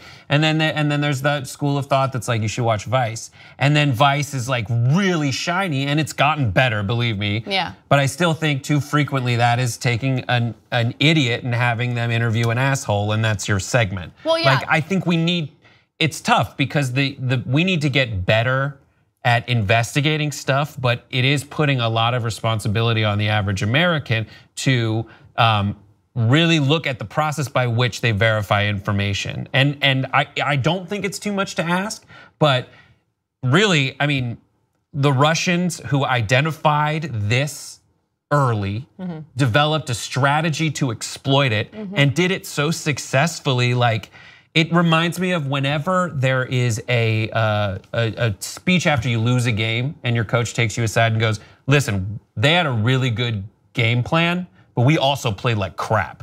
Yeah. And that's what I feel like. I feel like the Russians have a really great game plan with this. Yes. I think when you look at the amount that they spent on Facebook ads compared to the overall political spend, it's a small amount. But I think if we're reevaluating where we are as a country in terms of being susceptible to this kind of movement, then we just need to up our game. Yeah, I 100% agree. And this isn't just, a criticism of other news organizations. This is also a moment of self-reflection for someone like me. Brett and I were talking about it earlier, and it's like, what can we do to improve the way we do our job? The way that we report the news, the way we get the information out there. Do we do these stories justice? Are we detailed enough? These are all things that are constantly, circulating in my mind, because I want to make sure that we do right by our audience and future viewers who might come across some of our content. It's so important now more than ever. And the way print journalism has devolved is also a little concerning. Three paragraphs on one of the most complex issues, and they're done. They're done, right? And it's because they're churning out 15 articles a day. And so, look, not to call out Mediaite, I mean, it's just the first publication that comes to mind, but like they'll do the most superficial coverage of everything. And I'm like, what's the context of this story? Pop Trigger's the same way. I don't do any research. I'm just kidding. Okay, well, and Pop Trigger's, pop culture, so it's a little bit of a different animal, but. Yeah, sorry to derail it, but yeah, there's also this dynamic at work where, and this is just my feeling, my read of the land, is that people already know what they want to believe. And all you're looking for is like a stat or a headline, just a little info pellet that you can put into your crappy little BB gun and fire off at people during arguments. That'll reinforce your preconceived notions. Yeah. Which is why, as painful as it is, one thing that I've been more, I guess, more open to doing, and I do it every day, is listening to conservative shows and conservative commentators. And I do it because every once in a while, there's a point that someone makes that makes me think, oh, I hadn't considered that, let me investigate it, right? Because I don't want to be stuck in any type of ideological bubble, and I think we as Americans are more prone to doing that now more than ever. And so just be open to the other side, yeah. Anyway, sorry, that was a long. That was good talk, guys. Yeah. Let's move on. Let's move on to the next story. So as of now, there is an online petition with about 61,000 signatures, and all of that is to remove a statue of former NFL player Ray Lewis after he knelt at an NFL game. He is a former Baltimore Raven. So here's what's happening. The petition on change.org was started by Eric Monmiodis of Hides. He wrote, "To kneel during the national anthem is disrespectful, regardless of what you are protesting. I will not stand for that kind of disrespect towards our country, especially from a legend such as Ray Lewis." But the plot sort of thickens because Ray Lewis says, hey, I was kneeling, but I wasn't protesting. This is what he said. He said on Inside the NFL that he went down on both knees to simply honor God in the midst of chaos. Lewis told 105.7, "I'm not in the protesting business." So he's saying that he was praying. He wasn't protesting. That's what was going down. And the plot thickens even further because according to the Baltimore Sun, extra security has been added near the Lewis statue to prevent anything happening to it. What the hell? What is going on? What the hell is happening? So this is gonna come off as incredibly aggressive, but it must be said. For the military members that are offended by someone simply kneeling during the national anthem, it's like, do you call liberals snowflakes? I'm just asking, right? Because do we spend hundreds of billions of dollars on the military every year so no one ever offends you or hurts your feelings? And why does it hurt your feeling when someone is practicing their First Amendment right in literally the mildest way imaginable? They don't like it when people take to the streets to protest. They don't like it when someone's peacefully protesting, kneeling during the national anthem. Like, can we move on? It's a form of expression that's protected by the Constitution. Now, obviously, this guy who has this petition is a private citizen. It's not the government taking action against Ray Lewis. But by the way, Ray Lewis, really? You were praying? I mean, sure, maybe. Yes, I believe that Ray Lewis would say I was praying. Like, knowledge of Ray Lewis as a media figure, yes, he absolutely, I was actually praying.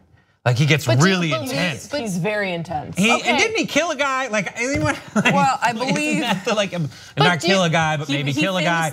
Obstruction of justice claimed around 2 murders. Like, that's the thing about Ray. He pled guilty to an obstruction of justice charge in a case involving 2 murders. But he said, "I'm sorry," and he found the Lord. Like, I believe, like, that is Ray Lewis. Like, I found God and I'm back. Do you believe that he was actually praying, or was it an excuse to kind of like? I believe that Ray Lewis was praying. Yes, okay. But it's not important whether I believe it or not to get. I think to your point, but I believe Ray Lewis was like, I was just there to fix everything because I'm Ray Lewis. Like, as someone who watches football and follows the game and sees Ray Lewis on the sideline and doing his like media appearances, but I just like how crazy, like, part Mobius strip, part MC Escher painting this is all turned into, where it's like things just there's the initial protesters and people protesting the protesters. But am I protesting? But I'm not protesting people who are kneeling. I'm rather kneeling to protest people who are upset about protesting. This is honestly the most ridiculous. Okay, and it's, come on, isn't it kind of interesting that they're fighting to have a statue taken down because they didn't like someone practicing their First Amendment rights? I don't doubt that is exactly, they're just as aware of how ironic that is, and they're using that. Your government is sending soldiers to preemptive wars and risking their lives, okay? US soldiers, US military members are dying so private contractors can get rich. That is offensive, okay? You wanna sign a petition, sign that petition. You care about our soldiers? That's what you should care about, right? Instead, you're twiddling your thumbs and getting petitions out there over Ray Lewis kneeling during an NFL game. Get your priorities straight, okay? I get it offends you, and if it offends you, that's fine. But you getting offended is not something that's protected by the Constitution, okay? But one thing that you should do and be concerned about is the fact that our leaders, both Democrats and Republicans, this is not an ideological thing, continuously support war efforts that put our soldiers in harm's way. And they sell you this BS about spreading democracy, but they don't care about democracy. They escalate wars in other countries simply because private contractors stand to make millions of dollars, okay? That is offensive. That's what infuriates me. I actually care about our soldiers. I want to do something to ensure that we're not risking their lives so others can make money off of them. But hey, you know what? We're distracted by the NFL, so let's focus on that. 100%. Yeah, I watched football with someone who just like has canceled their football subscription, and they were at an event where the football was on. It wasn't like they came to like get around this boycott. Like they came because they wanted to be there, but football was on. And it was like, I believe that this person is angry at football players because this person loves America. What I can't wrap my mind around is how you can't just go read, one of the original kneelers, the guy who knelt with Colin Kaepernick. You can't just go read his column in the New York Times where he says exactly why he learned he shouldn't be sitting. Instead, he talked to a Green Beret and said, what's the most respectful way I can, essentially present myself at half-mast, the way we put the flag itself at half-mast when there's a national tragedy, because I think there's a national tragedy that needs to have some kind of attention brought to it. And he lays out the entire reason and how he consulted with people and didn't want to be offensive. So at that point, and this was said on Sports Center by Scott Van Pelt, like, if you're mad at that, if you're mad at the Cowboys who knelt before the national anthem, and this is Scott Van Pelt saying, you just want to be mad, and that's it. And if you can look at yourself in the mirror and say to yourself, I'm not mad about something else, then we can have the next part of the conversation. But as more time passes, as we have a longer dialogue, as we see like the president re-escalate this thing that was almost a non-issue again. Yeah. And we're seeing that too from Ray Lewis as well, because he wasn't participating in either side, but yet he becomes a news story because he's sort of pussyfooting around where he wants to land on this issue. And I think you make an excellent point, Brett, that we need to remember why players started kneeling in the first place and how this began. Not the distraction that Donald Trump has turned it out to be on Twitter. And I think more and more we move away from that. And this is an example of that, of Ray Lewis saying, oh, I wasn't protesting, I'm not in the protesting business, I was praying. Like, then shut the fuck up, don't do anything. Pray, you can pray any other time in the game that you want. But during the national anthem, a lot of NFL players are making a stand. So either kneel with them or don't. No one asked you to pray then. And well, by the way, we gotta go to break. But I really wanna get this one last point out. Just the intellectual dishonesty by people on the right when it comes to this issue, right? The same people who claim that they are in favor of free speech, they will fight for free speech, are the same people in their little YouTube shows that talk about, oh, we can't have politics in football. No politics in football. Oh, what happened? I thought that you were, an advocate for free speech. Apparently you don't like this particular type of speech, so you're gonna go ahead and condemn it because you don't want politics and entertainment, right? And then also people like Tomi Lahren, I hate bringing her up. She does things for attention, it's clear. But think about the dishonesty of someone like Tomi Lahren, who's been so critical of these players.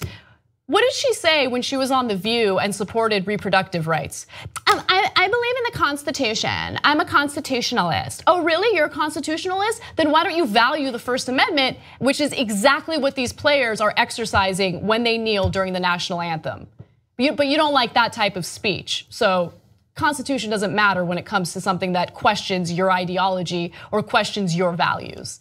So it's frustrating, and it just shows you the hypocrisy on that issue. And by the way, when it comes to free speech, I'm gonna go ahead and say that we've been incredibly consistent, okay? Ann Coulter wants to go speak at Berkeley, do you, boo? And Ben Shapiro, do you, boo? Any person who wants to go speak at Berkeley, as long as you're not inciting violence, which is not protected by the First Amendment, do you. I will support you even if I disagree with your ideology, but they will never turn around and be consistent when it comes to someone on the left or someone with a different ideology practicing their First Amendment right.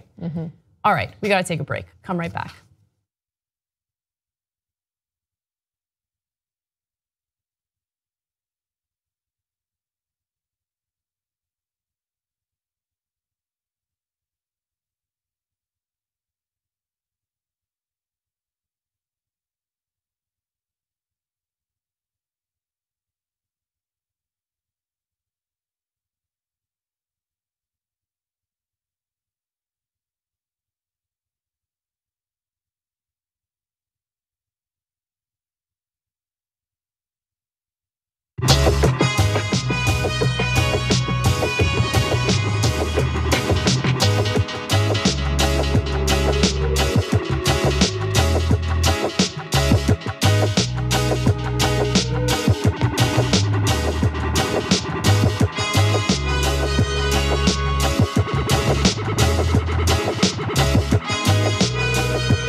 game here in Studio B. It's a green screen magic of internet television. A lot of condom breaking stories. Any conversation that starts with marriage is an interesting thing deserves a little bit of.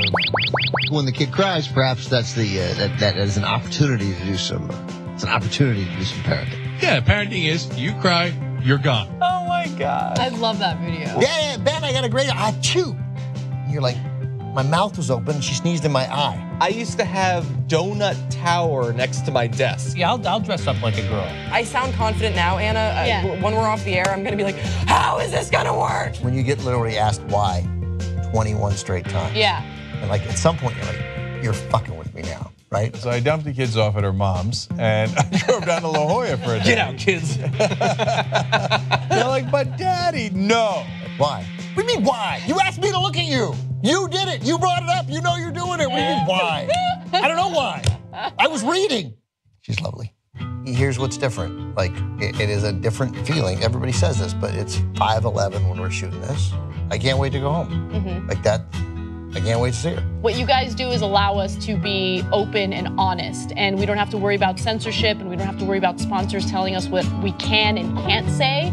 We're accountable by our audience and our audience only, and I absolutely love that. That's the best part about being a member. We love you guys.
Hey guys, welcome back to TYT. I have a few TYT lives for you that I would like to read. So Music Lover says, loving today's first and second hour cast. Yes. Check mark for me, check plus for you. Check plus for you. Thank you. I want to do like, I don't know, Justin Bieber stories for the rest of the hour. Like, I would be fine with that. Nope. You got the experts right here. She's been in his homeland. Oh yeah, I was of in Canada. Canada. I was in Canada. Oh yeah, that's right. Yeah. That's right. Haven't we all been to Canada? No. By the way, if you guys missed the post game yesterday, you are missing out. Ben and Grace were on, and Grace. We talked about love. We talked about love. Grace revealed some tidbits about her life. Tidbits. Tidbits, yes. Jack McInally. McAnally, sorry, says, if we're honest, the fake news pages don't really work without a large dose of confirmation bias, which goes to Brett's point. And yeah, we need to all be aware of that. We all suffer from confirmation bias, and we got to get out of our comfort zone and try to consider the other side, because it might be legitimate, and you don't want to keep regurgitating half truths or mistruths, whatever it is. So anyway, God, our audience is so smart. Or Mr. I know, that's such a good point. So smart. Okay. All right. So I have some exciting news from the world of science. Scientists may have found a way to diagnose chronic traumatic encephalopathy, say that 3 times fast, in athletes while they are still alive. So as of now, you can only make a CTE diagnosis post-mortem. CTE is the degenerative brain disease that afflicts many professional football players and other athletes who have sustained repeated blows to the head. Now, there is a breakthrough, potentially. Researchers from Boston University School of Medicine have identified an inflammatory protein circulating in spinal fluid that may reflect the presence of CTE in patients' brains. The telltale protein, called CLL11, appears likely to make its way into the bloodstream, where it might readily reveal the presence of a degenerative process akin to premature aging in the brain. Now, the lead researcher is Dr. Anne McGee, who's also a co-author of a study published on Tuesday in the journal PLOS1.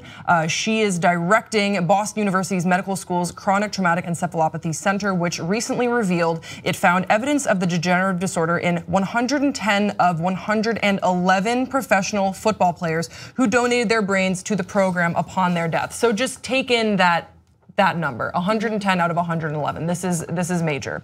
Among other objectives, researchers will need to demonstrate that the protein they've zeroed in on is a reliable sign of CTE and that it can distinguish CTE from other degenerative brain diseases. And they must understand more precisely how levels of CLL11 that can be measured in the bloodstream reflect those present in the brain. The new study also found that CLL11 levels in the prefrontal brain regions of football players rose as a function of more years spent on the gridiron. In the brains of former pro football players who played longest, levels of the protein were generally higher than levels in the brains of players with fewer years on the field. So we're seeing a pretty strong correlation already, but there's still a lot of research left to be done. This is what she said in her closing remarks. It's looking more and more likely that the tiny vessels that carry oxygen to the brain's farthest recesses become leaky and compromised. So looking for the downstream effects of such leakiness seemed like a promising tell for CTE, but there's still a ways to go. Brett, I know that you are a big football fan. Yes, that is true. So I was wondering when I was reading this through, if this study proves true, if they are able to confirm this, which it looks like they're on their way to do, what would this mean for the NFL? How do you think the NFL would respond to this sort of scientific data? So the NFL has a long legacy of not really responding to scientific data and having there be a long gap between when everyone's kind of like, hey, we should look deeper into this. The long amount of time it took to have the official concussion study revealed versus also to have it actually carried out. I just hope that people aren't just solely waiting for the NFL to take the lead on this. I mean, it just seems when you see numbers like 110 of 111 former players' brains were affected by it. Now, bear in mind that was not a random sample. That was people who had been playing in the NFL, who had submitted, whose families and whatnot had submitted the brains to be inspected. But there's also a large occurrence within people who were playing in college, kids who played at a much younger age. So all of the arrows seem to be pointing in this direction. Things I think that the NFL can continue to do. I mean, as much as people say that it's ruining the sport, I think making the rules such that you're not getting hit in the head as repeatedly as possible. This year they invented another new helmet. But isn't that the point of the game? Like, isn't that what they do? They just run into each other with their heads? They do not. They do not just run into each other. By the way, I don't watch football at all. So I mean, it's actually what it appears to be. It's gotten difficult at times to watch football. I watched the Stanford UCLA game, or I think it was, when there were 3 calls in a row of what's called targeting, where you hit the guy in the head. And when you watch it, and that's just that's what I'm saying. So it's illegal. Oh, it's now illegal. They want you to hit. You don't get points for it. And no one really understands the rule right now is the problem, because the natural feel, what they tell you to do is hit him low, don't lead with the crown of your helmet, pull your head back and hit with your chest so that you're not just hitting each other in the head. However, seems to be an instinct when you're running down the sidelines. Granted, I am a fan of football, but never played football, much to my father's disappointment, but not really. Was they lower their head right before impact, and it creates these incidents where no one really meant to do it, but it's hard to legislate it on the field. So why do they lower their head? Is it just habit? Is it instinct? Well, they're changing the rules now, so they have to reteach it for a lot of people. And then also, like, what you would do if you have a helmet. I mean, a lot of these guys like brace for impact. Yeah. And once you start bracing for impact, you make a decision and go a direction. Now, if you go the same direction as the other guy, shit's going down. Yeah. Like that's the challenge. But cigarettes cause lung cancer. If you get involved to a certain extent, you're opting in. Now it puts you in a difficult position. Cigarettes are different from football because cigarettes aren't like the one way out of poverty for a lot of people, or the one way to create but it is the one way to create a community for certain people. Right.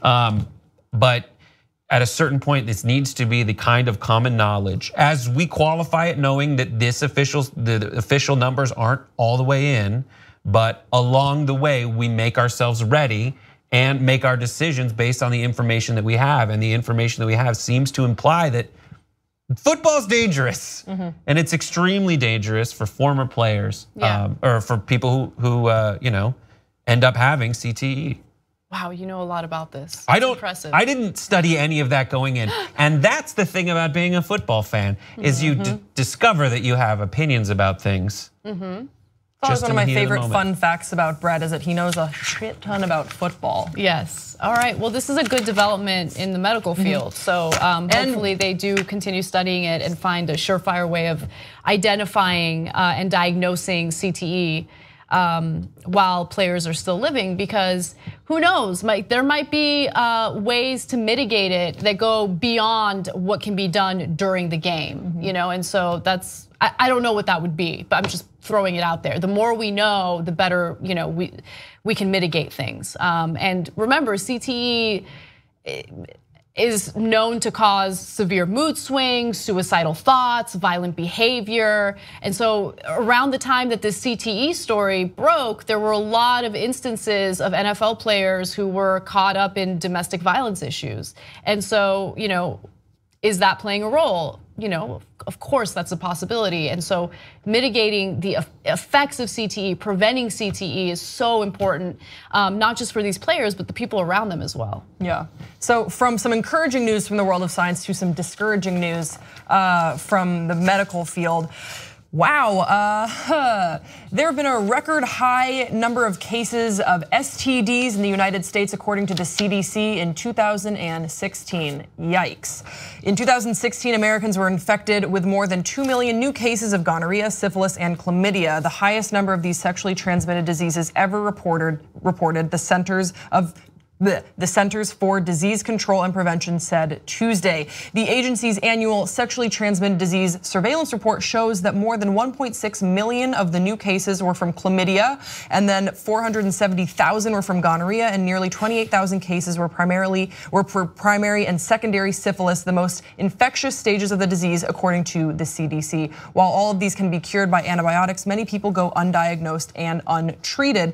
Going on from that, I know it's bleak. It gets worse, Anna, I promise. The CDC estimates there are more than 20 million new cases of STDs in the United States each year. At least half occur in young people ages 15 to 24.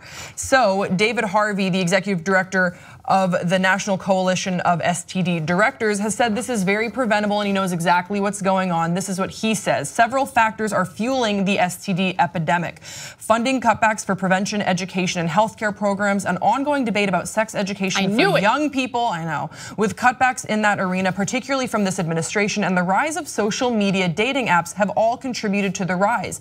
Another reason that they cite is the lack of symptoms for these diseases and a failure of practitioners to educate their patients on what to look for. There's a lot that is troubling here. I want to get y'all's reaction, but for me, I was very troubled by the fact that there are some practitioners who might not have the time or the resources or to educate their patients on what they need to look for. That's, I mean, you go to get healthcare, you expect healthcare. Right, I mean, yes, that worries me. But I think what's even more important is that young people get the education that they need to prevent this. And so if you focus primarily on abstinence-only education, where you don't allow teachers or particular schools to teach about, birth control or STD prevention, well then guess what's gonna happen? STD rates are gonna shoot up. Teen pregnancies will increase. And my favorite case study that I love to bring up whenever this type of debate happens is the comparison of Mississippi versus New Hampshire when it comes to teen pregnancies. Teen pregnancies are very high in Mississippi because they only allow abstinence-only sex education, whereas in New Hampshire, which is a state that has one of the lowest rates in teen pregnancy, they only allow comprehensive sex ed, where they say, yeah, you should probably avoid having casual sex and you should probably wait as long as possible. But in case you don't, let us give you the information necessary to protect yourself. Now, that not only prevents unwanted pregnancies, it also prevents the spread of STDs. Well, and some of ththese, like syphilis in the 1940s, was considered a disease of the past. So how we have regressed as a nation is very alarming. And I absolutely agree with you. And I think that it always be the way that you combat ignorance and outbreaks like this is through education, and there should be comprehensive sex education in the United States. Oh, I totally agree. By the way, one other thing, I know that this study didn't mention HPV, but did you guys know that men carry HPV and you can't diagnose it in men? And by the way, it could have some devastating ramifications for men. There have been cases of penile cancer and throat cancer and stuff like that. So it's like really, really bad when you can't diagnose it ahead of time and treat it. But then also, if you don't diagnose it in men and they're going off having unprotected sex with women, they're spreading it to women, and guess what? You can diagnose it in women and it could lead to cervical cancer. So it's just, there's a lot of issues with this story, and it's devastating. Ask your doctor about the HPV vaccine for yourself, for your kids. Way to go, chlamydia. What an underdog story for chlamydia to be in the background. People forgot about it, and now 1.6 million new cases. Hats off to chlamydia. And you know why people get chlamydia? It's because they take their hats off, put a Jimmy hat on it, wear a rubber, don't get chlamydia. Silent killer. Syphilis, I will say, it was eradicated in 1940s, essentially. We moved past it. No, make America great again. Let's get back to the days of syphilis or chlamydia or whichever one that applied to. Awful. Also, another thing that they address here that I think is important is reducing the stigma surrounding STDs and having conversations about sexually transmitted diseases and making that more accessible and people more open to engaging and talking about healthcare, even healthcare that might make you feel uncomfortable to talk about. It is so important. We need to erase that. Did you have stigma. STD sex education in school? Well, you know that I went to school in Belgium. Yeah, right? that's what I mean. Is in Belgium. We're both from the Valley. We're no, we did. We had our sex ed was very comprehensive at my school, and it was a Christian school, a small Christian school in Waterloo, Belgium. So good for them because it definitely could have swung the other way. Like a small Christian international school, it could have been run by nuns. Could have been the other way, but it was very comprehensive. Almost too much so. I love Nurse Rollins. I still remember her because we were very familiar with how they have to clean a penis if things go wrong in that way. And clean a penis? And now I'm gay, so yep.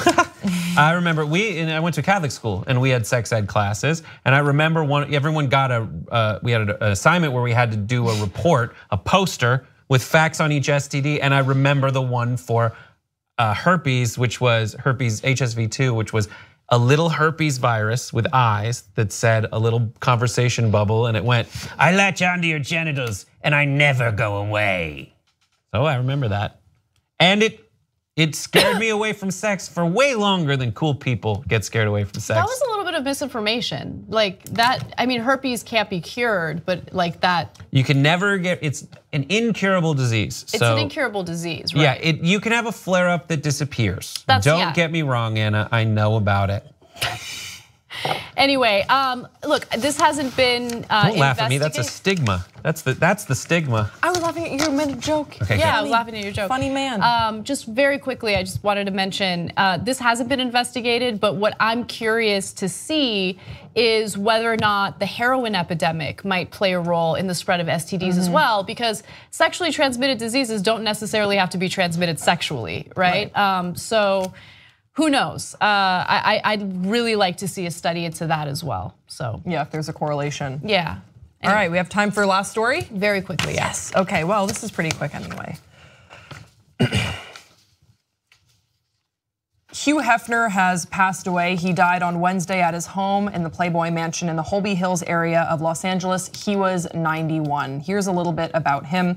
Hefner, the man and Playboy, the brand, were inseparable. Both advertised themselves as emblems of the sexual revolution, an escape from American priggishness and wider social intolerance. Both were derided over the years as vulgar, as adolescent, as exploitative, and finally as anachronistic. Anachronistic. I'll read that back. Both were derided over the years as vulgar, as adolescent, as exploitative, and finally as anachronistic. But Hefner was a stunning success from the moment he emerged in the early 1950s. He will be buried in Westwood Memorial Park in Los Angeles in a mausoleum drawer he had bought next to Marilyn Monroe. Marilyn Monroe really launched the publication of Playboy. He had purchased a nude photo of Marilyn Monroe, and he bought it for $500, and it is now an infamous photo known across the world. So what was your reaction to hearing about the passing of Hugh Hefner? We talked about this on Pop Trigger, and you were absolutely right when you said it's like the end of an era. It's just like, you know, he was. And he would always show up in stuff. He was the cameo king. You know, everything from episodes of Entourage to like Beverly Hills Cop. It was someone who did so many crazy things. There's one quote that I was like, in 1953, this is from the USA Today obituary. In 1953, a time when states could legally ban contraceptives, when the word pregnant was not allowed on I Love Lucy, Hefner published the first issue of Playboy featuring naked issues of Marilyn Monroe. Yeah. By the way, you mentioning I Love Lucy made me realize, you know, they wouldn't even show Lucy and Desi like in the same bed together. They were sleeping in separate beds. Like that's how prudish the country was at that time. And so for someone like Hugh Hefner to come along and do what he did with Playboy, you know, it was risky, you know. I want to say ballsy, but I don't know if that's the right context. It was just risky, and for me, the most memorable thing was when he talked about having sex with a man to experiment. He said that in an interview, and I thought that was so courageous. Right. Because, you know, he doesn't identify as gay, but you know, when it comes to sexual experimentation, when it comes to women experimenting with same-sex relations, it's, you know, sexy and it's accepted. Men don't get that same type of social support. And for him to come out and say that he experimented and it wasn't really his thing, I thought it was pretty brave. And yeah. Amir brought up a short story that they ran where they switched the prevalence of like homosexuality and heterosexuality, and it was the homosexuals that were stigmatizing the heterosexuals, and that gave people a perspective to see what if the shoe was on the other foot. And for all the talk about the idea that Hugh Hefner led to the objectification of women in culture, which is a good conversation to have. The fact that we have conversations like that is thanks to Playboy, who in a time when you couldn't say pregnant on TV, made it so that we were faced with these kinds of things.